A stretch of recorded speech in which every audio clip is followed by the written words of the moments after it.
Pumasok na sa ika-4 na pwesto itong si Jason Tatum sa usapang MVP mula sa pang-6 na pwesto. Bakit naman hindi? Una ay 2 beses na siyang nahirang na Best Player of the Week sa buwan ng Marso. At ito pa mga katropa, sa ngayon ay nasa pang-4 na pwesto ang Boston Celtics. At so far sila ang may hawak ng pinakamahabang winning streak sa East at malaki ang tsansa na masungkit pa mula sa Milwaukee Bucks ang pangatlong pwesto.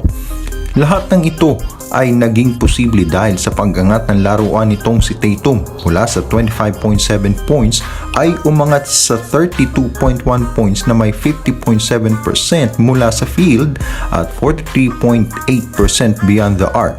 At dagdag pa dito ang 7.1 rebounds at 4.6 assists per game. Siya din ang may hawak ngayon sa liga ng best record ng plus-minus na kung saan siya ay tumala ng plus 573. Ibig sabihin, ganun siya ka-effective sa floor. Nagpalit ng pwesto si Ja Morant na nasa pang-6 na ngayon at si Tatum naman ang nasa pang-4. Matapos na ang una ay nagtamo ng injury at maaaring hindi makapaglaro ng 2 linggo.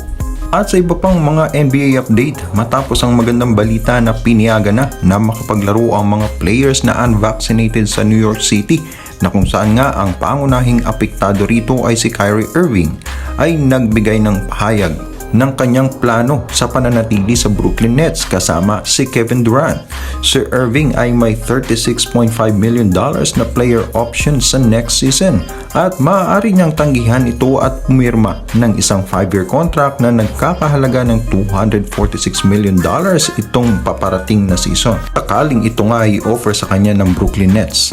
Ayon kay Irving ay masaya siya sa Brooklyn Nets at hindi nga raw niya maiiwan si Kevin Durant. Ang mangyari ito, ang Nets ay magkakaroon ng roughly $560 million promise sa 3 players lang. Kasama dito sina Kevin Durant na may $194 million contract extension at Ben Simmons na may $113 million pa na natitira sa bahagi ng kanyang kontrata. At Jordan Poole nakatanggap ng papuri mula kay Klay Thompson. Bunsod nga ito ng magandang ipinapakita na laruan niya sa last 12 games nga nila na kung saan ay nakapagtala siya ng mahigit sa 20 points sa mga laban nito at kamakailan nga ay naitala niya ang kanyang first double-double na kung saan siya ay tumala ng 24 points at 10 assists sa laban nila kontra sa Atlanta Hawks. Ang 22-year-old nga so far ay nagpapatuloy na pagiging consistent bilang reliable na scorer sa NBA dahil dito nga ay nakatanggap siya ng mga papuri lalo na kay Klay Thompson.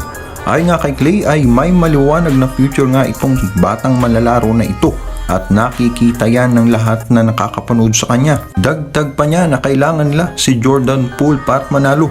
Nais niya nga raw na makita itong mag-grow at para sa isang 22 years old daw na magawa ang mga bagay nito ay tsak daw na may malinaw na future para sa kanya.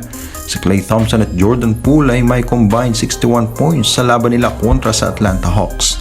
At hanggang dito na lang muna ang mga maiinit na mga balita sa NBA. Maraming salamat po.